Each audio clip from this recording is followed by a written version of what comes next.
வில்லி வோங்காங்கிற ஒருத்தர் அவர் வச்சிருக்கிற சாக்லேட் ஃபேக்டரியில இருக்கிற வெறும் 5 சாக்லேட்ல மட்டும் கோல்டன் டிக்கெட்ஸை வச்சு அதை பேக் பண்ணி உலகம் முழுக்க இருக்க எல்லா நாட்டுக்கும் அனுப்பி வைக்கிறாரு. அனுப்பிட்டு அந்த 5 கோல்டன் டிக்கெட்ஸை கண்டுபிடிக்கிற குழந்தைங்களுக்கு யாருமே எதிர்பார்க்காத அளவுக்கு நிறைய பரிசுகள் கொடுப்பேன். அது மட்டும் இல்லாம யாருமே உள்ள வந்து பார்க்காத என்னுடைய சாக்லேட் ஃபேக்டரியை அவங்களுக்காக நான் சுத்தி காட்டுவேன்னு அனௌன்ஸ் பண்றாரு. அதனாலேயே பாத்தீங்கன்னா அவருடைய சாக்லேட்ஸ் எல்லாம் பயங்கரமா சேல் ஆக ஆரம்பிக்குது. இந்த விஷயத்தை டிவி நியூஸ்னு எல்லாத்துலயும் போட ஆரம்பிச்சிடுறாங்க. இப்படி இருக்க குண்டா இருக்கிற ஒரு குட்டி பையன் அந்த சாக்லேட்டை வாங்கி சாப்பிடுறான். பார்த்தா அதுல அந்த கோல்டன் டிக்கெட் இருக்கு. இவன் தான் 5 கோல்டன் டிக்கெட்ல ஃபர்ஸ்ட் டிக்கெட்டை கண்டுபிடிச்சிருக்கான். ரெண்டாவதா பாத்தீங்கன்னா ஒரு பணக்கார வீட்டு பொண்ணு அந்த கோல்டன் டிக்கெட்டை கண்டுபிடிக்கிறா. இவ ரொம்ப கஷ்டப்பட்டு எல்லாம் கண்டுபிடிக்கல. இவங்க அப்பா ரொம்ப பணக்காரருங்கிறதுனால ஆயிரக்கணக்கான ஸ்டாஃப்ஸை வேலைக்கு வச்சு அவங்க எல்லாருக்கும் அந்த சாக்லேட்டை வாங்கி கொடுத்து எல்லாத்தையும் பிரிச்சு பார்க்க சொல்லி அந்த டிக்கெட்டை கண்டுபிடிச்சு அவங்க பொண்ணு கிட்ட கொடுத்துறாரு. மூணாவதா பாத்தீங்கன்னா ஸ்போர்ட்ஸ்ல வேர்ல்ட் ரெக்கார்ட்லாம் பண்ண ஒரு குட்டி பொண்ணுக்கு அந்த கோல்டன் டிக்கெட் கிடைக்குது. அந்த பொண்ணு நான் சாதிக்க பிறந்தவ, அதனாலதான் எனக்கு இந்த டிக்கெட் கிடைச்சிருக்குன்னு சொல்லி ஓவரா பில்டப் எல்லாம் கொடுக்குறா. நாலாவதா அந்த டிக்கெட் ஒரு புத்திசாலி பையனுக்கு கிடைக்குது. அந்த பையன் நான் நிறைய கால்குலேஷன் எல்லாம் போட்டு ஒரே சாக்லேட்ல இந்த டிக்கெட்டை கண்டுபிடிச்சிட்டேன். ஆக்சுவலா சொல்ல போனா எனக்கு இந்த சாக்லேட்டே சுத்தமா பிடிக்காது, நான் இதை ஒரு வாய் கூட சாப்பிடவே இல்லைன்னு சொல்லிட்டு பிரஸ் கிட்ட சொல்றான். இன்னொரு பக்கம் உலகத்துல இருக்கிற மக்கள் எல்லாரும் அந்த 5வது கோல்டன் டிக்கெட் யாருக்கு கிடைக்கும்னு சொல்லி போட்டி போட்டுக்கிட்டு நம்ம வில்லி வோங்காவுடைய சாக்லேட்ஸை நிறைய வாங்க ஆரம்பிக்கிறாங்க. இப்படி இருக்க சார்லிங்கிற ரொம்ப ஏழை குடும்பத்தை சேர்ந்த ஒரு குட்டி பையன் ரோட்ல நடந்து போயிட்டு இருக்கும்போது அவனுக்கு கீழே ஒரு 10 ரூபாய் கிடைக்குது.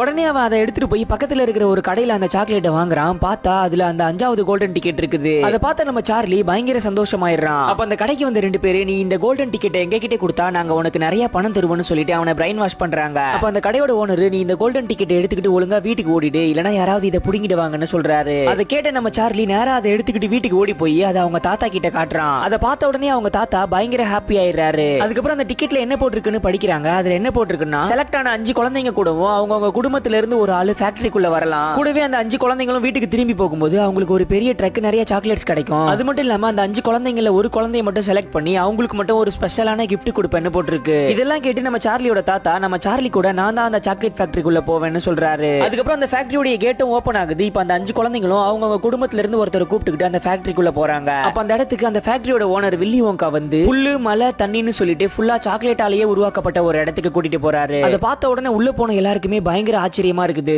உடனே அந்த குண்டா இருக்கிற குட்டி பையன் போய் அங்க இருக்கிற எல்லாத்தையுமே சாப்பிட ஆரம்பிச்சிடுறான். அந்த ஃபேக்டரிக்குள்ள ஒர்க்கர்ஸ் எல்லாம் யாருமே இல்ல, ஆனா குட்டி குட்டியா இருக்கிற மனுஷங்க மட்டும் வேலை செஞ்சிட்டு இருக்காங்க. அதை பார்த்த அந்த பணக்கார பொண்ணு அந்த ஃபேக்டரியோட ஓனர் கிட்ட இவங்க எல்லாம் யாருன்னு கேக்குறா. அதுக்கு அவரு இவங்க எல்லாரையும் நான் ஒரு காட்டுல கண்டுபிடிச்சேன், அங்க இருந்து தான் நான் இவங்களை கூட்டிட்டு வந்தேன், இவங்க எல்லாரும் ரொம்பவே சூப்பரா வேலை செய்வாங்கன்னு சொல்றாரு. அதே நேரத்துல இன்னொரு பக்கம் அந்த குண்டு பையன் சாக்லேட் எல்லாம் சாப்பிட்டது பத்தாதுன்னு சொல்லிட்டு சாக்லேட் ரிவர்ல இருக்கிற சாக்லேட் எல்லாம் குடிக்கலாம்னு சொல்லிட்டு அங்க போறான். அப்போ ஸ்லிப் ஆகி அந்த ரிவர்க்குள்ளேயே விழுந்துடுறான். அப்பன்னு பார்த்து ஒரு பெரிய பைப் வந்து அந்த சாக்லேட் எல்லாத்தையும் உறிஞ்சிக்கிட்டு இருக்கு. கூடவே இவனையும் சேர்த்து உறிஞ்சிடுது. இதெல்லாம் பார்த்து அந்த பையனுடைய அம்மா என் பையனை எப்படியாவது காப்பாத்துங்கன்னு சொல்லி அந்த ஃபேக்டரியோட ஓனர் கிட்ட கேக்குறாங்க. சரின்னு அவரும் ஒரு குள்ள மனுஷனை கூப்பிட்டு அந்த பையனை காப்பாத்தி அவங்க அம்மா கிட்ட ஒப்படைக்க சொல்லி அனுப்பி விட்டுறாரு. அதுக்கப்புறம் மீதி இருக்கிற